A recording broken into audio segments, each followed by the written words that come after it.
اللہ کے نبی نے فرمایا زمانے میں جب یہ 4 چیزیں عام ہو جائے، مال کی محبت، خواہشات کے اپنے نفسانی خواہشات کی پیروی، دنیا کو آخرت پر ترجیح دینا اور اپنی رائے پر گھمنڈ کرنا، میرے نبی نے فرمایا کہ جب یہ 4 چیزیں دیکھیں، آج یہ 4 چیزیں 100% نہیں 1,00,000% معاشرے کے اندر موجود ہے، پتا چلا کہ یہ زمانہ فتنوں کا زمانہ ہے، اور اس زمانے کے اندر سب سے بڑی ذمہ داری ہماری اپنے دین و ایمان کو بچانے کی ذمہ داری، اور اپنا وقت لوگوں کے درمیان میں زیادہ گزارنے سے بڑھ کر تنہائیوں میں وقت گزارنے کی ذمہ داری۔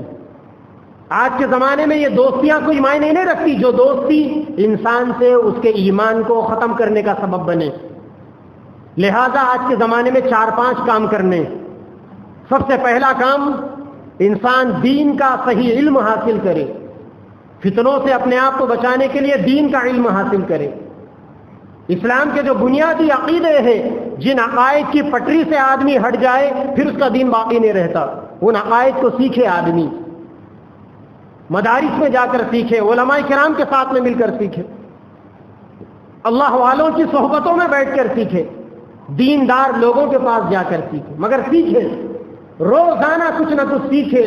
آج بڑی عجیب بات ہے، مسلمانوں کا ہزاروں کا مجمع ہو، کھڑا کر پوچھ دیا جائے کہ تم میں کون انسان ایسا ہے جو روزانہ کمائی کی اس کی لمٹ تو ہے، لیکن دین کا علم سیکھنے کی کیا لمٹ ہے؟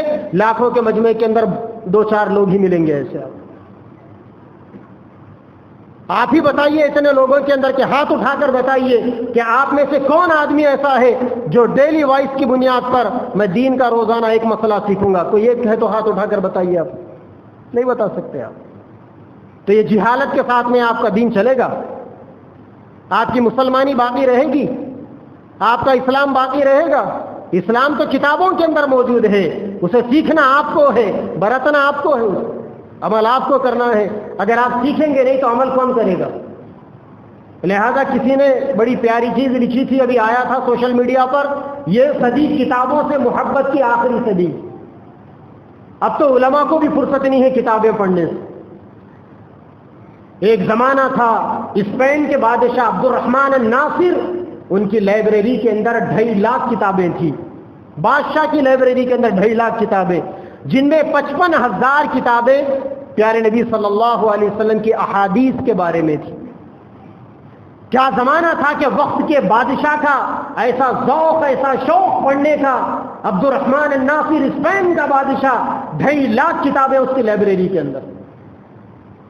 ابھی ایک عالم دین کا انتقال ہوا پاکستان میں، حضرت مفتی ظرف علی خان صاحب رحمۃ اللہ علیہ، اس وقت پوری دنیا کے بڑے علماء میں سے ایک تھے۔ ان کے انتقال کے بعد پتا چلا 10 بڑی بڑی لائبریریاں تھیں ان کے پاس۔ آج تو پوری کانسٹیٹوئنسی کے اندر ایک لائبریری نظر نہیں آتی۔ ایک عالم کے پاس 10 لائبریریاں، اور آپ دنگ رہیں گے، ایک آدمی کے پاس ان کی 10 لائبریریوں میں 1,14,00,000 کتابیں تھیں۔ وہ عشاء کی نماز کے بعد لائبریری میں جاتے، فجر کی نماز اسی وضو سے آ کر پڑھتے تھے، رات پوری پڑھنے میں گزرتی تھی۔ تو ایک عالم جو ساری زندگی کتابوں پر گزارتا ہے، وہ تو دین کا مسئلہ بتانے کے لیے محتاج، اور یہ پتہ نہیں کون کون اٹھ کے آ گئے منبروں پر بیٹھ کر، محرابوں پر بیٹھ کر مائک سامنے لگا کے فتوے جھاڑتے جا رہے ہیں۔ ہوا پرستی جو سمجھ میں آ گیا بس بولتے جا رہے ہیں دین کے نام پر۔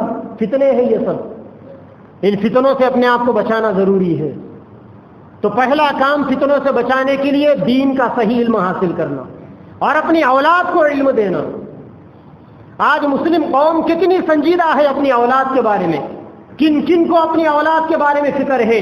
آج مجھے ہاتھ اٹھا کر بتائیے، فجر کی نماز سے پہلے یا فجر کی نماز کے بعد تم میں سے کتنے لوگوں نے اللہ کے سامنے ہاتھ اٹھا کر رو کر دعا کی کہ اے اللہ مجھے، ساری امت کو اور میرے بیوی بچوں کو فتنوں سے بچا لے؟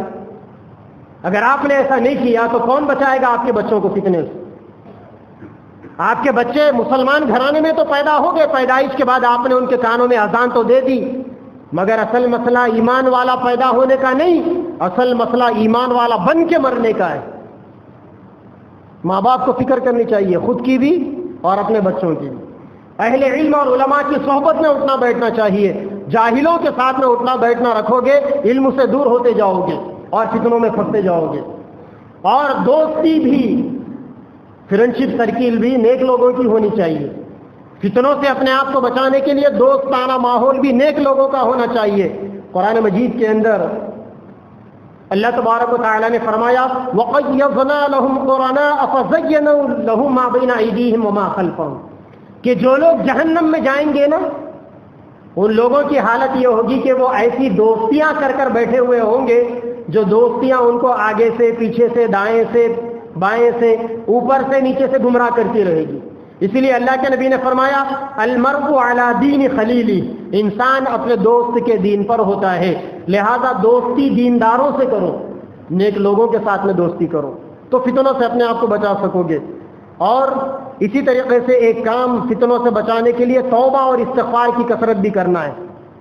اللہ کے نبی صلی اللہ علیہ وسلم نے فرمایا تعوذوا باللہ من الفتن ما ظہر منها وما بطن، اے لوگوں فتنوں سے اللہ تبارک و تعالیٰ کی پناہ مانگو، توبہ استغفار کرو روزانہ صبح شام، ایک معمول کم از کم 100 مرتبہ صبح 100 مرتبہ شام. اے اللہ میں نے جو غلطیاں کر لی ہیں معاف فرما دیجئے، کیونکہ گناہ ایک فتنہ ہے. گناہوں کے دلدل میں پھنس کر آدمی اللہ سے دور ہو جاتا ہے، پھر اس کے بعد اور مزید فتنوں میں گرفتار ہونے سے اسے دنیا کی کوئی طاقت نہیں بچاتی. توبہ کرنا، استغفار کرنا اور اللہ تبارک و تعالیٰ سے دعائیں کرنا. اللہم انا نعوذ بک من الفتن ما ظہر منها وما بطن. اللہ کے نبی نے دعا سکھائی، اے اللہ میں آپ سے ایسے فتنے سے پناہ مانگتا ہوں جو فتنے چھپے ہوئے ہیں، اور ان فتنوں سے بھی پناہ مانگتا ہوں جو فتنے کھلے ہوئے.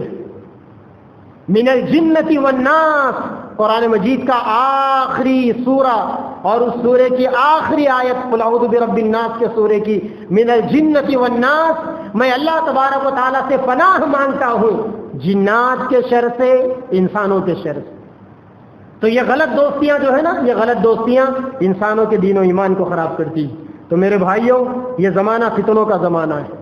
اس زمانے کے اندر ہم ایمان والوں کے لیے آزمائش ہے. جب تک اللہ تبارک و تعالی ہمیں دنیا میں زندہ رہنے کا موقع دیتے رہیں گے، اس وقت تک ہم سارے کے سارے آزمائشوں میں گرفتار ہیں. اپنے ایمان کو بچانا ہے. اللہ کے نبی کی ایک حدیث ہے فَإِنَّ الْحَيَّ لَا تُؤْمِنُ عَلَيْهِ الْفِتْنَةُ، انسان جب تک زندہ ہے فتنوں کی تلوار اس کے گردن کے اوپر لٹکی ہوئی ہے. کبھی بھی یہ تلوار چل سکتی ہے اور اس تلوار سے انسان کا ایمان شہید ہو سکتا ہے.